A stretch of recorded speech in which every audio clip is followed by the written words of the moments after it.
on this edition of the Self-Publishing Show. With hard work and a little bit of talent, it is possible. It's never been more possible to make enough money to leave your job or to make, really significant amounts of money like I've been lucky enough to make. Publishing is changing. No more gatekeepers. No more barriers. No one standing between you and your readers. Do you want to make a living from your writing? Join indie bestseller Mark Dawson and first-time author James Blatch as they shine a light on the secrets of self-publishing success. This is the Self-Publishing Show. There's never been a better time to be a writer. Hello and welcome to the very first edition of the Self-Publishing Show. I'm James Blatch. And I am Mark Dawson. Now, it's not really the first edition, is it? No, not really. We've had 149 of these so far, and under our previous incarnation as a self-publishing formula podcast. But we decided that now was the time to change things up, to give it a coat of paint, and we discovered that the self-publishing show hadn't been claimed. Wasn't that weird? So we grabbed that as quickly as we could, and in the meantime, we have been very busy putting together what we hope is going to be the best self-publishing podcast in the market today.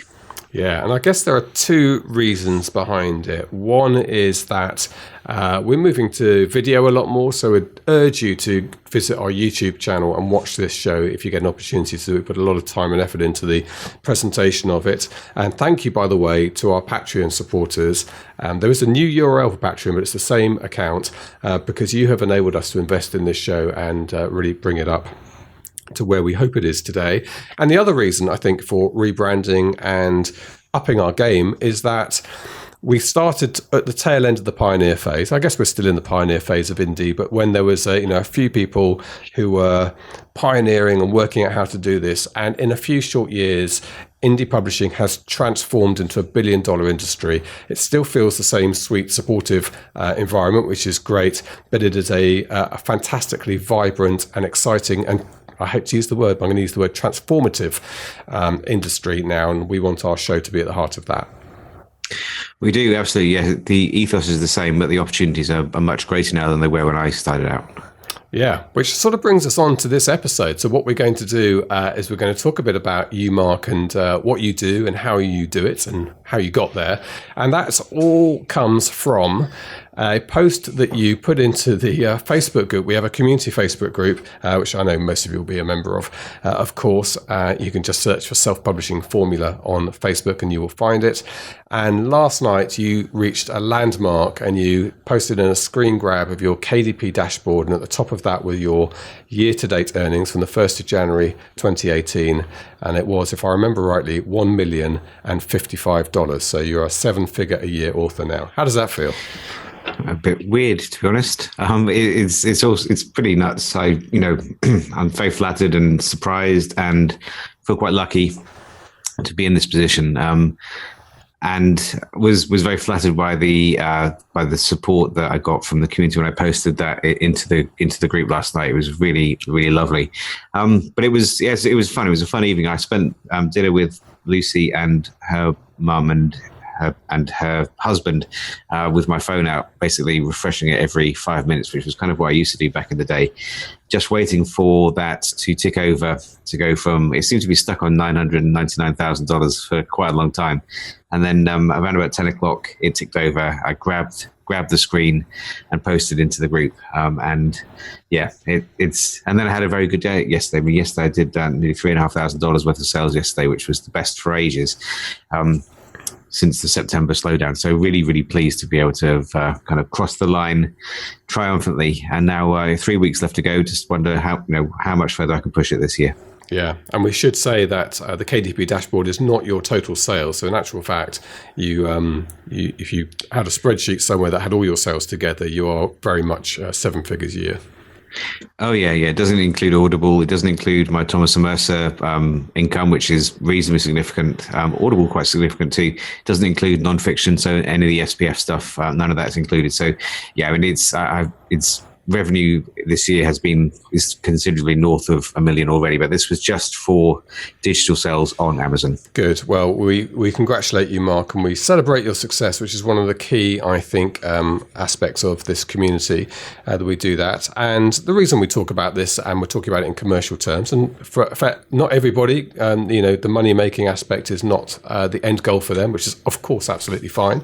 But for many people listening to the podcast, it is something that they think about. They'd like to move into writing full-time. And so this podcast will be about you and how you operate, how you got to this point. We'll try and get some learning from you. And I guess I can't use the word. I guess the way you traveled from where you started to where you are today is part and parcel of the story of indie publishing, the unfolding aspect of this industry. Yeah, it's not a journey. Oh. It's a voyage. It's a voyage. That's just another word of journey. And no, it's just as bad. No, it's one of the things I posted last night was saying to people that here are some things I remember from some stages along the way. So where I was and things I was doing, and getting my first check, getting my first paid by check in those days by Amazon, getting my first subscriber, the first sale, the first book promotion, all of those things that I remember quite well. And those are things that all authors will go through. I've been doing this for a little while now. So when you publish your book, you'll be feeling the same things, and you'll have the same experiences that I have. Just, I suppose the difference will be there'll be more people at that level going through the process when you publish in 2025 than was the 8:25 tonight. It's that 24-hour clock. Yeah, get writing. Then when I did it in 2012. So there's more of us now, which is great, and thankfully there's no shortage of readers for us all to entertain with our books. Yeah. Okay. Well, look, let me take you back, because we've spoken a little bit about this before, but let's recap how you got to where you are. So writing, I know you've said this before, writing was something you wanted to do and you found yourself doing even as an adolescent, slightly geeky adolescent at school. Yeah, my first book, well, it's not really a book, my first piece of longer creative writing was a science fiction novella that I wrote when I stayed after school in the maths department with the maths teacher, Mr. Gutteridge, on one side, and my English teacher, Miss Harrod Eagles, on the other side. And this is what? Harrod Eagles. I know, it's a bit weird. Harrod Eagles. Have you ever used that name in your books? I think I'd struggle. So they basically let me stick around so I could use the school computers, because we didn't have one at home. And I wrote a novella. I remember it being printed out on a daisy chain printer, so all that old, and then tearing the strips off either side, the little tractor strips. Obviously, it was dreadful. It was not one that I don't think I even have it anymore, which is a benefit, but it wasn't any good. But it sowed the seeds for me, and I started, I guess I was picking away at other things for a little while. And then when I eventually got through university and ended up in London as a lawyer, I started to write again. And I had a couple of books traditionally published in 1999, 2000, 2001, around that kind of time. Yeah. And so your feeling at that point is that writing is something you enjoyed doing. Did you think at that stage, when somebody said to you, what would you like to be when you grow up, Mark? Did you answer, I'm going to be a writer? When I was at school, probably not. I think I always wanted to do that. I was thinking about journalism for a little while, but then I would I allowed myself to be kind of led away from that path by people who said there's no money in writing. So journalists don't get very well paid. The odds of making it as a successful and financially viable author are quite long. And I allowed myself to kind of listen to that advice, which is probably not bad advice, because some of that is true. At least it would have been true in those days, not so much these days. And I followed the natural path. My A-levels was to law school. And then once I got to law school, I had firms from London offering to pay for my law school in exchange for working for them as a trainee for a couple of years. So you get so far down a certain path that it's very difficult to back off it and go somewhere else. And so I was kind of inevitably going to do law for a while. And I did it for about 5 years, very badly and quite miserably, until I managed to get myself fired is probably too strong a word, but asked to leave would be slightly more accurate. Well, you didn't end up in prison, which is No, I didn't. I published my second book. It's called Supina Colada, and it's based on maybe based on some things I may have done potentially. Well, that's the other option for lawyers ending their career. And what I'm thinking about here is that for most people, and it's a sad feeling really, is that they have a creative dream when they're little, being an actor or writer or painter or something, and that does inevitably, for the vast majority, I imagine, fall by the wayside because it's difficult to make money in those areas, and they end up doing a sort of 9-to-5 job that they may or may not enjoy. Now, for you, I think two things happened. One is, obviously, it was eating away at you a little bit, and you were motivated to start writing again when you were still a lawyer, I think, and then there was the bigger breakthrough which happened a little bit later. But just tell me about that. So you obviously you had that bug and it wasn't letting you go at this stage. No, I guess I was always thinking about it in the back of my mind. And then a friend of mine at the law firm asked me to read his novel. He'd written something and I read it, and he was going to do the traditional, take it around to agents and try and get a deal gig. And I read it. I wasn't all that impressed with it. I didn't think it was anything special, but he had finished something, which was something I'd never managed to do before. So that was the impetus I needed to take an idea I had and then start to write and see where I went with it. And I wrote it was going to be a short story. It was going to be a collection of short stories, which, I thought rather arrogantly that a publisher would want to publish a collection of short stories by an author no one had ever heard of before. But I sent these stories off to an agent, and one of them said, I think they thought it was, or I may have led them to believe it was part of a novel. And they came back to me and said, we'd love to represent you. Can we have the rest of the novel? And of course I had to say, yes, I've just got a few edits to do. It'll be a little while, given that I had about 10,000 words and nothing else. So then I spent the best part of 2 or 3 months working really ridiculously hard. So coming home from the law and working from like 8 till 2 or 3 in the morning, drove myself into the ground really to finish this book. Did so, sent it off. They liked it, and they started to send it around London to publishers. And then we got one who was interested. They offered me quite a lot of money. In fact, I did 2 books with them, and I think the total advance were about £50,000. So pretty good, really. Not small change. But that was all the money I saw from those books, because they didn't earn their advances out, which is, as anyone who knows anything about publishing will tell you, is pretty much the death knell of a career as an author. If you can't pay your advance back, you've lost the publisher money. So I had lost the publisher quite a lot of money, I think, and they weren't interested in a third book. My agent kind of parted ways with me for lots of different reasons, and I kind of gave up. I didn't write anything for about another 5 or 6 years until we all met up at the BBFC watching pornography for a living, and the rest is history. Yes, well, that was so you had this chance. I'll tell you. You talk about paying your buying out the advance. I'm slightly curious about the maths of this. So to give you, let's say a publisher gives you a 50,000 advance and you're on a 10% royalty. By paying off your advance, what you're effectively talking about is your 10% paying off the 50,000 you've been given in advance. It doesn't necessarily mean the company haven't made money, because of course they're keeping, after expenses and royalties over, they're keeping 60-70% of the book cover price. Well, an advance is an advance on royalties, right? So you don't get, so if you get paid £100 as an advance, anything the book makes up until that 100 is paid back, your royalty share has paid back. That 100 goes to the publisher. Yes.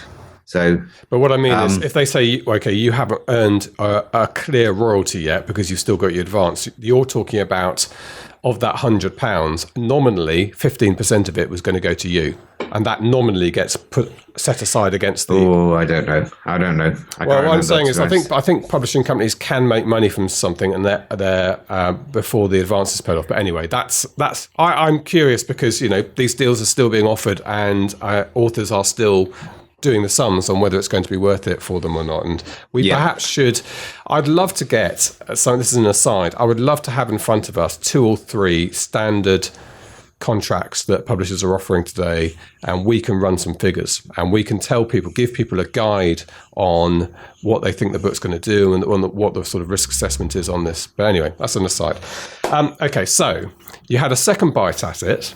You're a lawyer, still niggling away at you, and a little bit, and I know how you operate as well, probably a little bit of competitiveness when your friend said, oh, I've written this 50,000 word book, and you immediately thought, I can do that. And that's a good driver for you.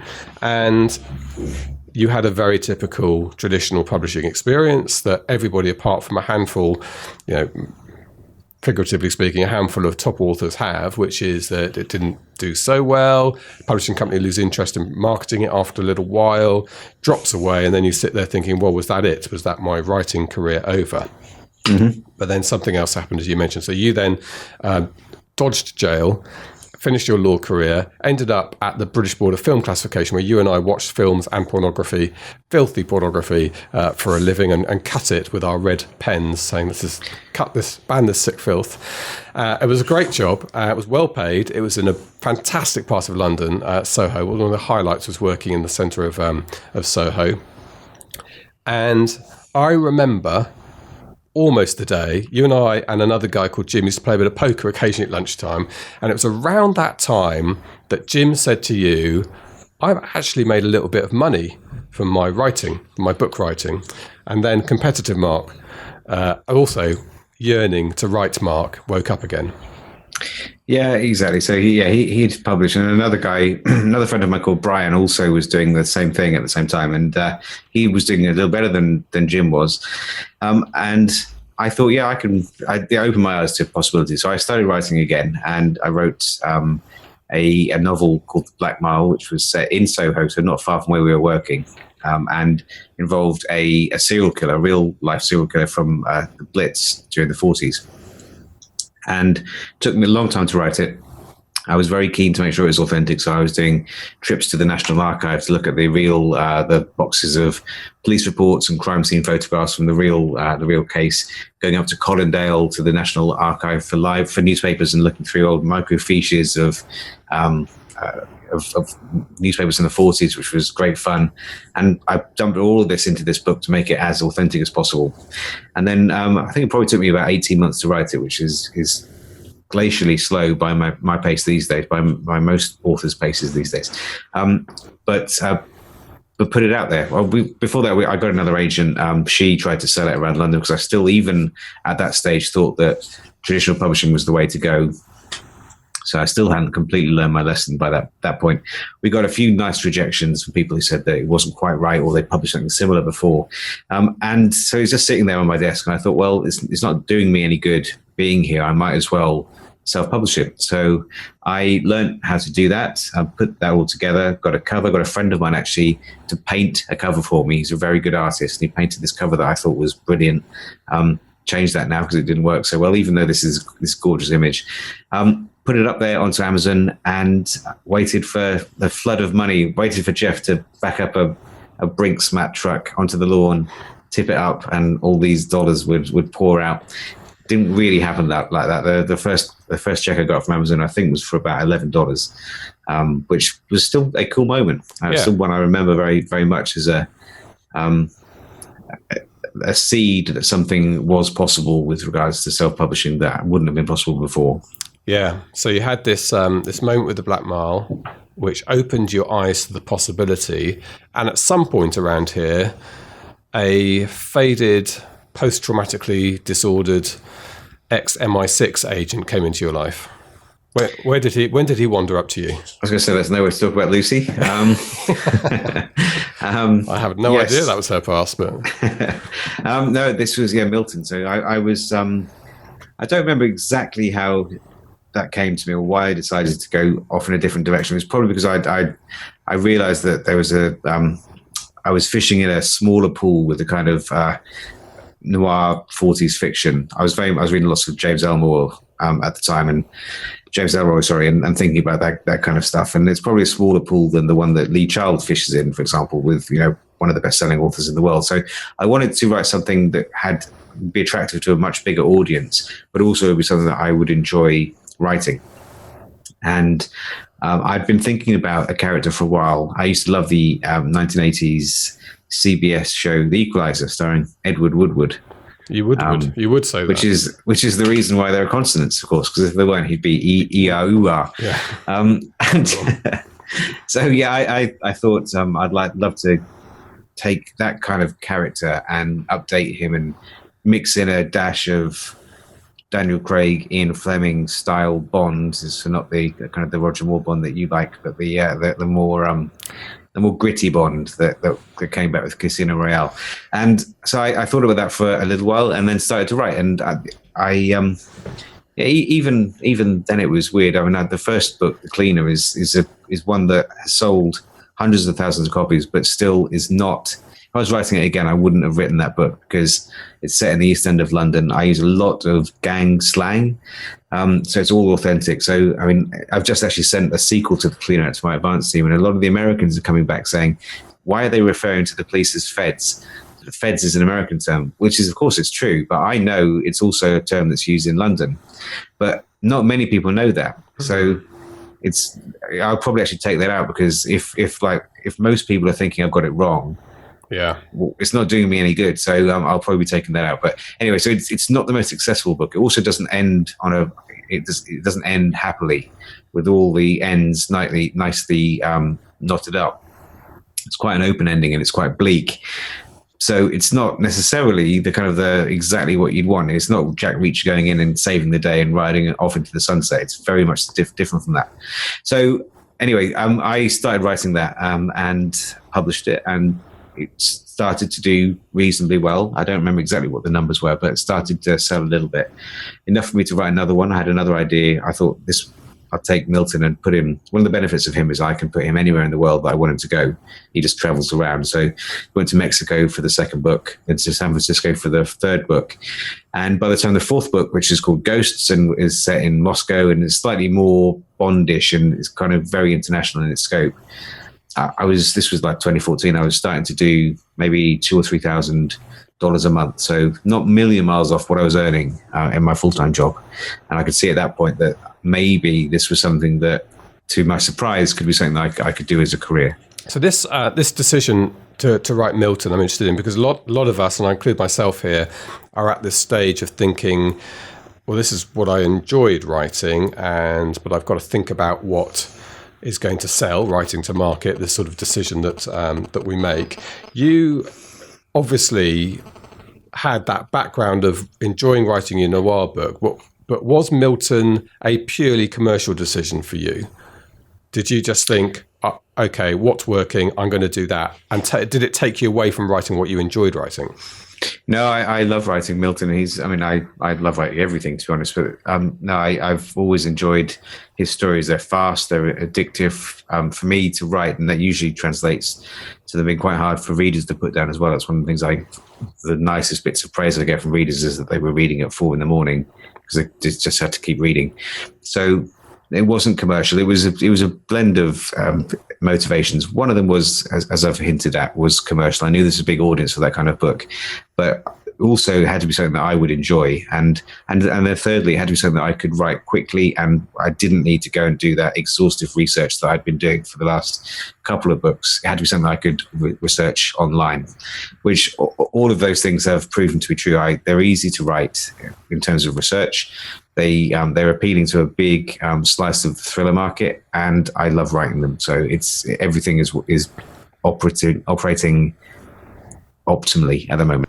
So something else we should say at this point, talking about writing to market, is that the number of people available to buy a book has gone up exponentially online, and it's going up every day. I mean, millions of people every month are joining. New demographics are filling out in our part of the world.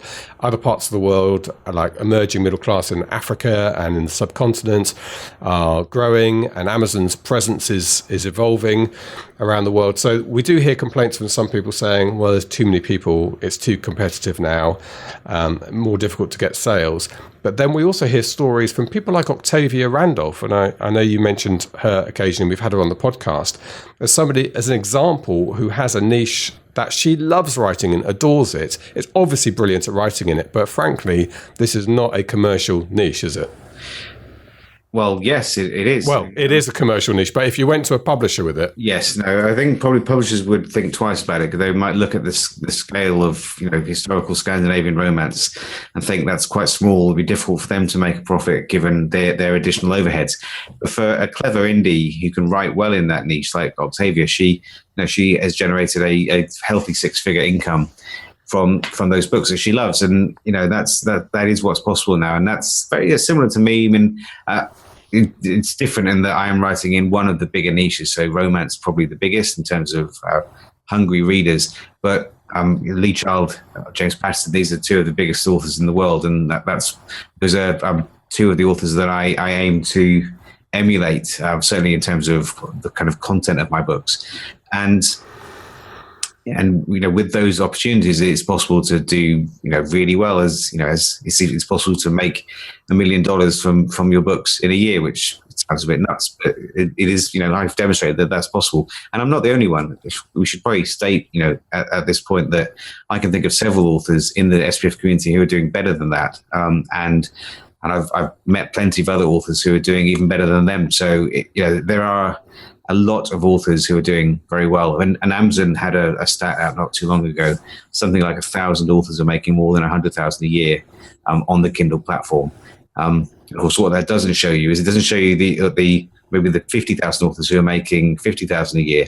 It also doesn't tell you how many of those are making more than 100,000. And it's probably, quite a lot are making more than that.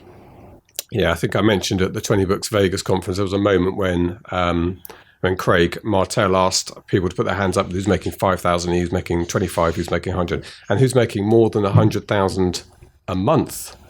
There was a small number of hands went up. I mean, it might have been half a dozen in the room. I couldn't believe it. I can believe it. Absolutely. Yeah.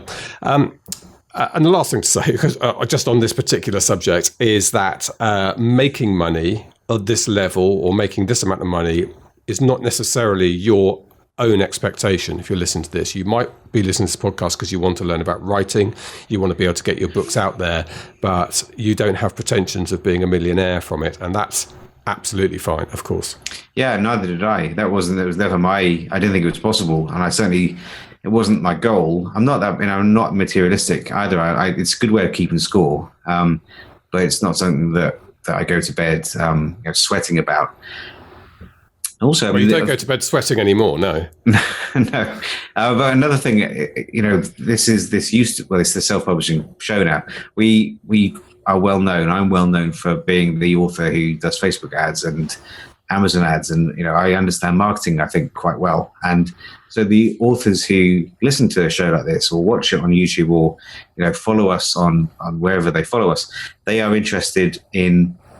They're not necessarily coming to me for craft advice. I don't do craft advice. They're interested in how they can make their books visible, how they can sell more books, how they can start to increase their monthly revenue. So they are probably commercially minded. I'm sure they are. And that's one of the reasons I've been blogging about my monthly income this year, just to show what is possible with taking good books and then applying common sense and not radical, fairly sensible and tried and tested advertising principles to those products and then selling more and more of them. Okay, so yes, absolutely. And inspirational words for people starting out. And I was thinking, as you were saying that, we do hear another sort of complaint or negative that we hear from people is that everybody's doing this, it's too competitive these days, etc. But you also have to remember more and more people by the millions are joining the digital world and are available to buy and read books every day. I mean, it's still growing up. And even within Western countries, it's not just spreading to other parts of the world, demographics are filling out. And older people read a lot and they're coming on in droves. So at the same time as it becoming, yes, more of a challenge, you need to be better at selling, the opportunity for finding your niche has never been better. Yeah, absolutely. There's it's a growing market. I don't think we're near tapping out the size of the market. Far from it. It's not just the the US and the UK are fairly well developed in terms of digital reading. I think Germany is catching up quite fast. The Australasian countries, but then you've got places where Amazon doesn't have a big footprint yet. Scandinavia, for example, or Africa.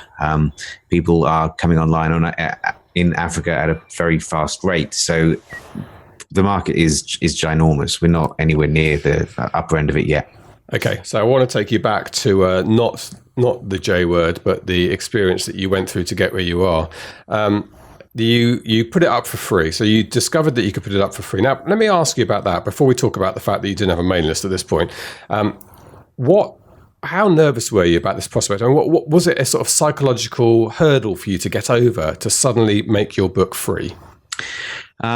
No, not really. I think I'd been listening to enough podcasts at that point within the indie space to know that this was a good way to generate interest. Now, I've never been one to think that if I give it away 50,000 times, I won't make any money, because that's not even a fraction of the market. So, and I just I was finding it very difficult to make the book stand out. And I knew that was a good way to do it. And in those days, the way that free downloads were treated was a little bit different. So it was possible, coming to the end of like the gold rush years. I was a little bit too late for that, but you'd have a free, a download would count the same as a sale. So you'd get a really high ranking. And then when you came off free and went back to paid again, you'd have a good, maybe a few weeks when your sales would be strong because the book was much more visible than it was before you shoved it up the list by making it free. So no, I wasn't reluctant at all. I've never been one to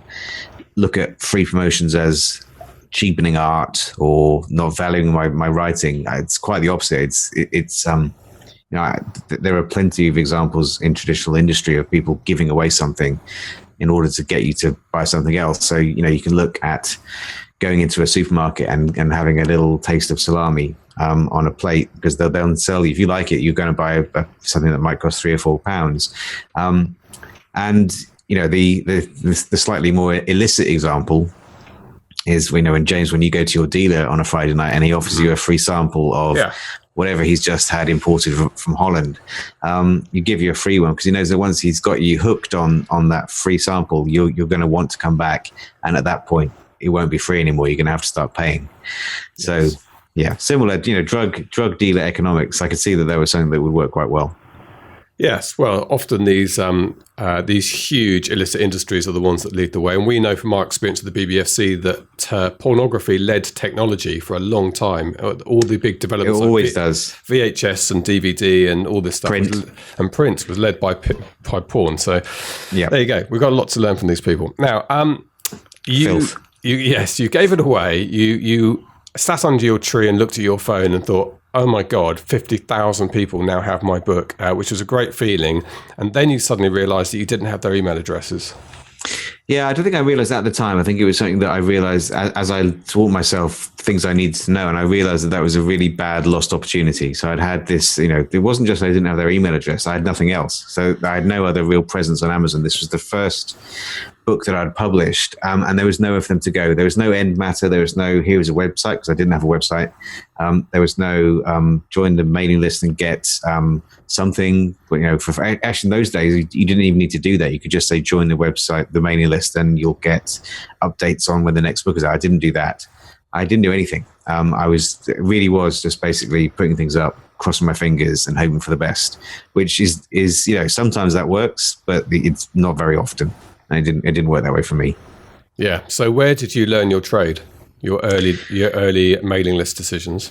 Yeah, I listening to I listened to a lot of podcasts. I actually, in the Facebook post I put on the group last night, I remember lots of, my memory is not great, right? So I often forget things. I'm quite spontaneous, and I'm in the moment quite a lot, but I don't often remember a lot of stuff that's gone before. But I remember lots of things from doing this over the last 6 or 7 years. And I can remember, for example, in my wife's old Ford Focus, I'd never driven until I came down to Salisbury. I hadn't for a long time. So I was driving to the shop to buy some food. And I remember it was a winter's day, so probably the similar kind of time of year as this. It was cold and wet and unpleasant. And I was sitting, I had I think I'd hooked my iPhone to this stereo, and I was playing the self-publishing form. No, that's us. The self-publishing podcast is not us anymore. The self-publishing podcast. So Johnny, Sean, and Dave. I listened to all of their back episodes, and they must have had a couple of hundred, or certainly 100 by the time I got into them. So I listened to all of those sequentially and just hoovered up all the information I could. I listened to Rocking Self-Publishing with Simon Whistler, who doesn't do it anymore, but he interviewed, in the same way that we do, successful indies and others who are starting out to kind of get best practice. So I listened to him. Joanna Penn, I found quite early on, and listened to her podcasts. And yeah, I started to listen there. Then I would have gone slightly out of the niche and into the wider space. And Kboards as well. Kboards was great in the early days. It's not so great these days. But I learned an awful lot from there. I would have found David Gogren's books from there. And of course, the funny thing is we've had all these people on our podcast now. So I know all of them now. And we meet them and know them.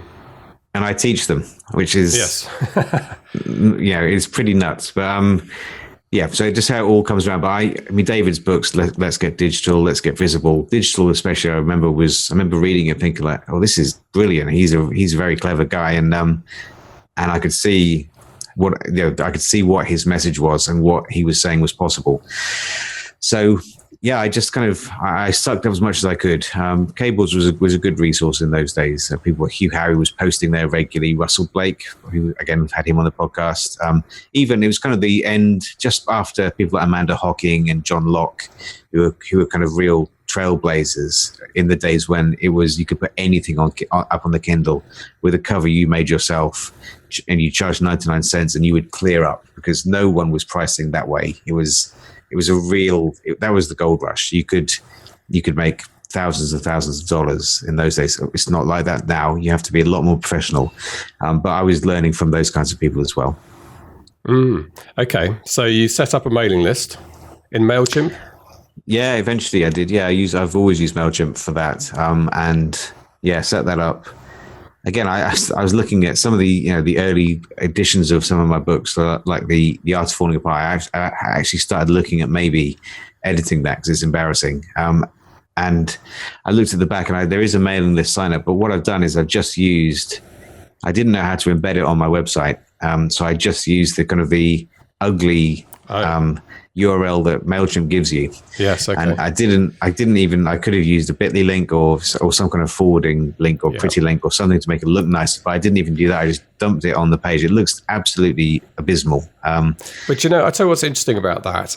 Well, first of all, I think I'm right in saying in MailChimp, you can customize that link now to make it look a bit better than it was. But what's interesting about that is the obstacles to starting with publishing a book and having a mailing list, some back matter or somewhere to send people, are really, really low. So the MailChimp plan is free up to 2,000 subscribers. You get access to all the automation.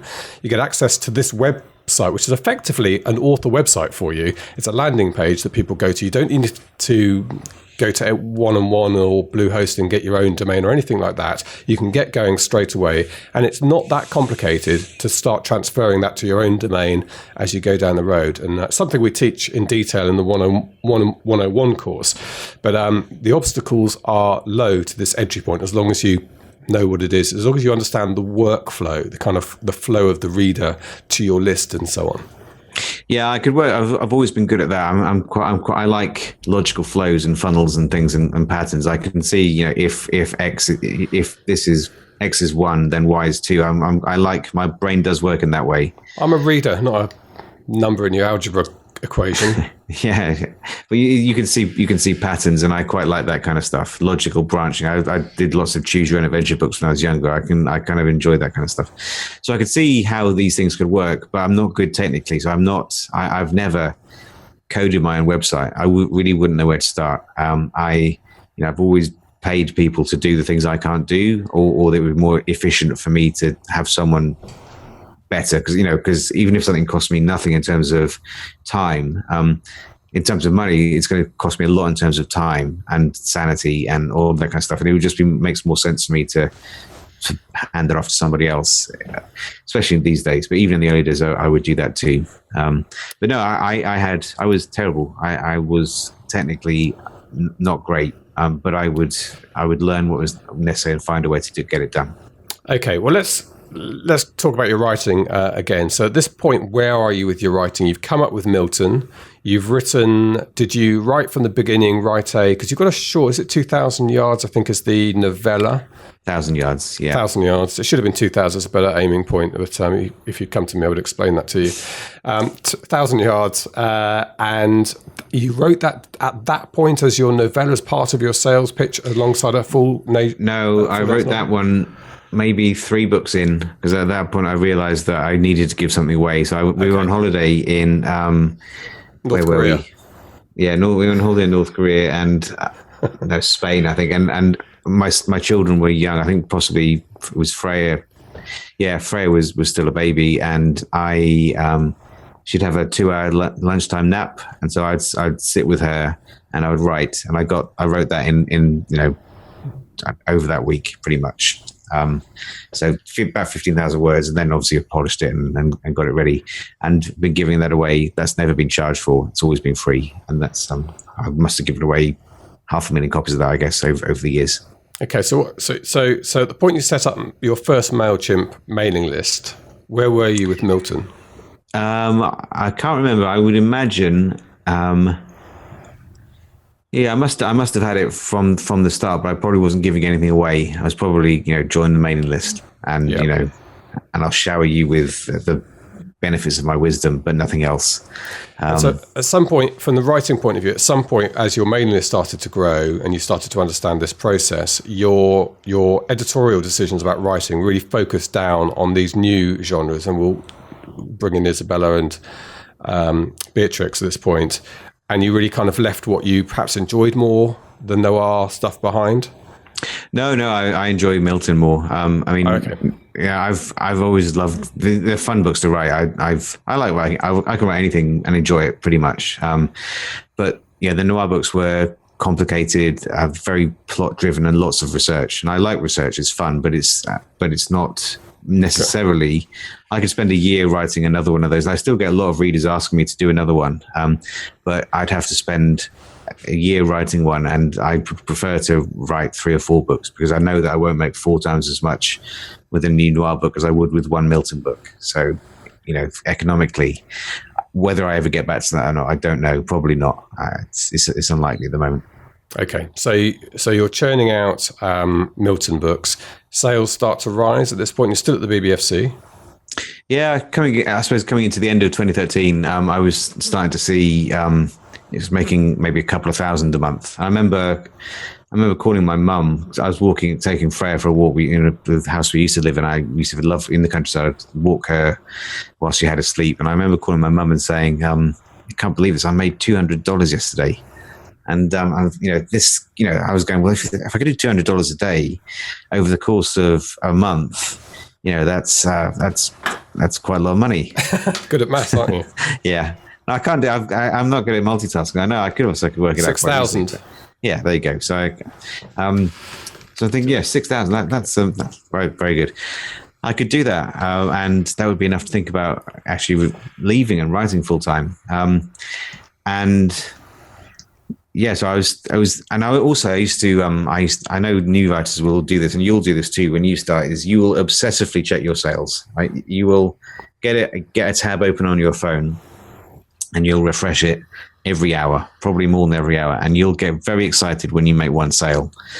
If you've got a promotion online, if you get a BookBub deal, and you better do, basically, given that you're paying someone from BookBub's mother a lot of money to edit your book. I've got a family connection. Yeah, so you get one of those, you'll be like, oh my god, because they will be like tick tick tick tick tick tick tick.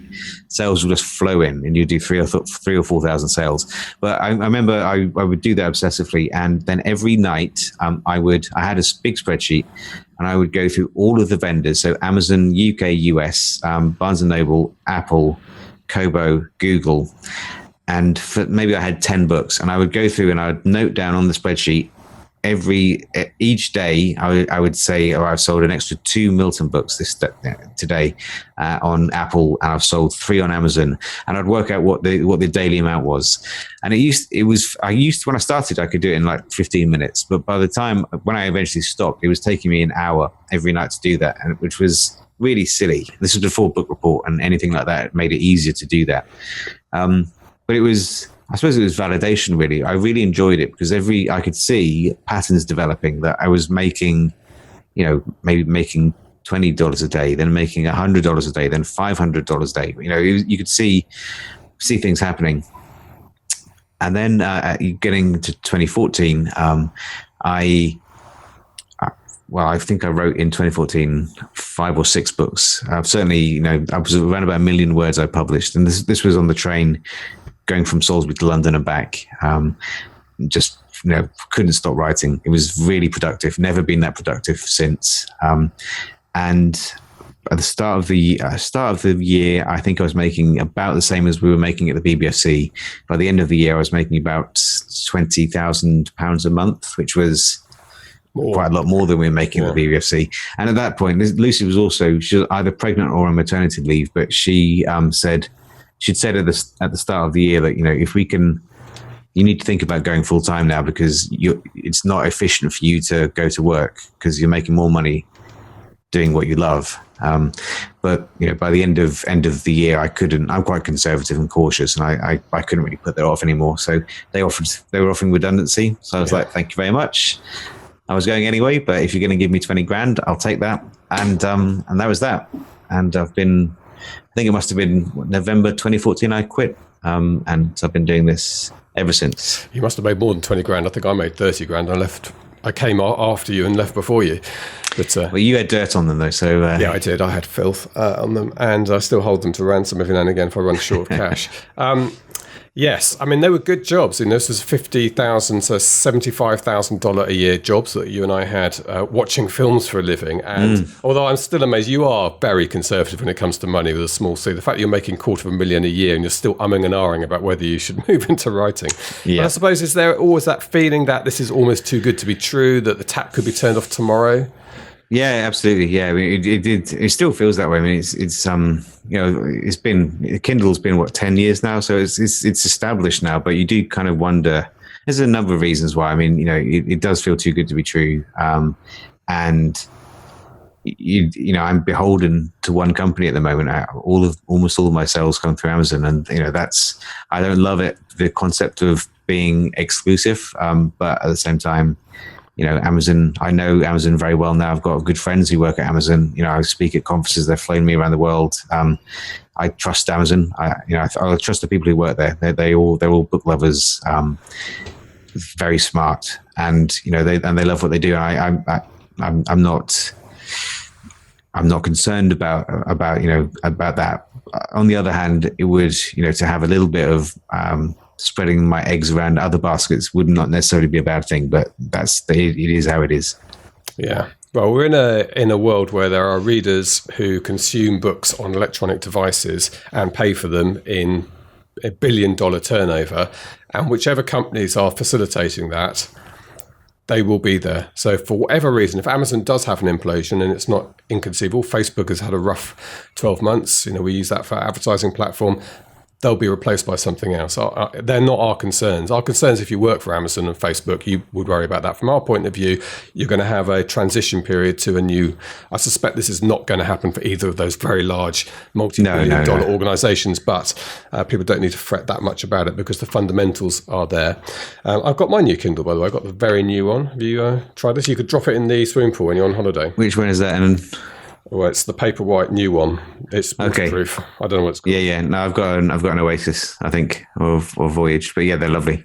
And my book What's that? finally arrived. The Oasis, it's come. This is my friend who I was telling you about. It was a small animals vet and said to me, I'm going to quit my job and write a book. And she got a deal and it's been published by Little Brown. I think she has got a 3-book deal, and that's the first one. It's called The Opus. I'm going to give it a big plug. She's obviously a brilliant writer and didn't need my help at all when it came to self-publishing. She just got an agent, got a deal, and there has a very smart-looking book. So it's arrived. That's the only slight hiccup, though. It didn't arrive on publication day, which I'm not really sure why. But there you go. But of course, James, she's done well, but could she have done better? Well, I mean, that's the other thing. Let's finish with that, because we've been coming up to an hour now chatting about this, and we've called this podcast the Self-Publishing Formula Podcast for a long time. Today it's rebranded as the Self-Publishing Show, but we also talk, of course, to traditional authors and traditional publishers, all part of the wider publishing world. Is self-publishing for everyone?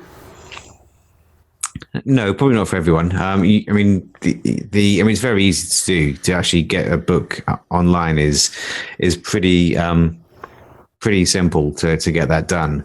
But to be successful, you probably do need to have a little bit of a grasp of. You have to be a little bit commercial. I think it's important. You don't need to be a genius, but you do need to understand that this is a business. You're going to need to invest a little bit in the minimums of things like cover and editing.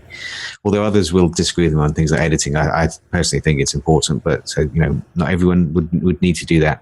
And then you need to think about, how am I going to make my book stand out? And that probably means you're going to need to learn about advertising, marketing, promotions, websites.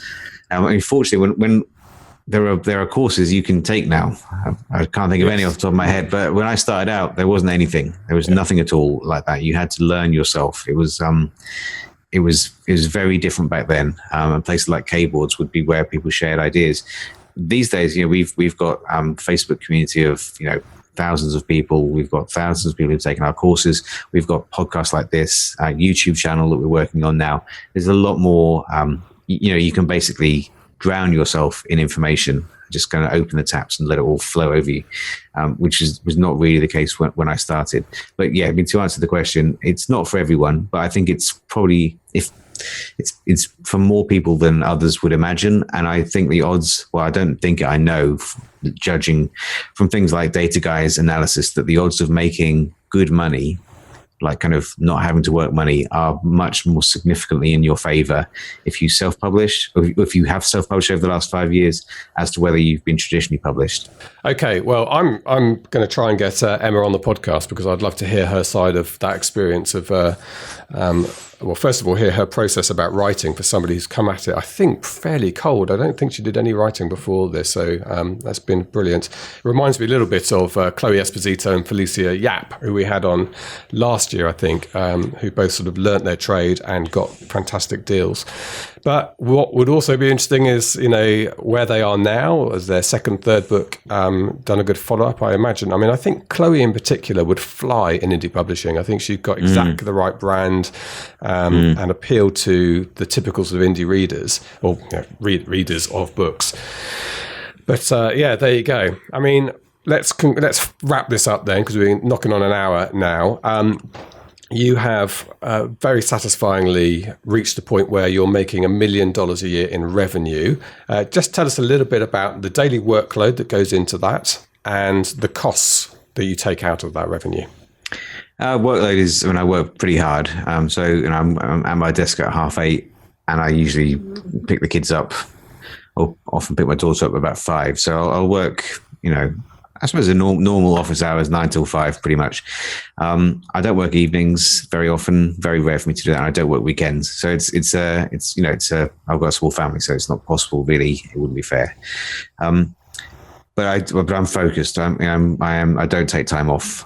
I get itchy if I don't write. And so I always try to make sure that I get some words in the bank.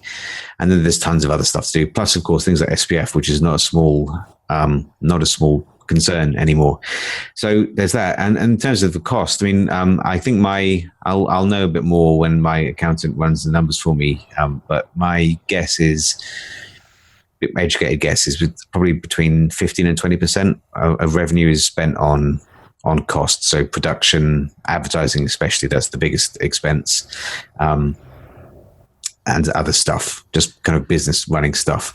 But yeah, mostly ads. That's, you don't have to do that. You certainly don't have to spend that kind of amount. But I think it is important to budget for, running a business. Yeah. Business don't run with no capital whatsoever. We're quite lucky in that there's very minimal requirements for an indie business. But you are going to need a little bit, even if it's reinvesting your revenue that you're set through your book sales into ads and stuff like that will generate more sales. That's the plan. Yeah, well, I don't think I would mind spending $200 grand a year if I was bringing in a profit of 800,000. Brilliant. Well, I think at some point early on we had a chat with you about your background, but it's definitely due a fleshing out and a bringing up to date. And congratulations again, Mark. I know you got a lot of plaudits last night when you posted that. And that's the other thing we should say about this community is it's a really wonderful community to be a part of. It's one where people want each other to be successful. And you can't say that about every industry in the world. And it feels refreshing and lovely.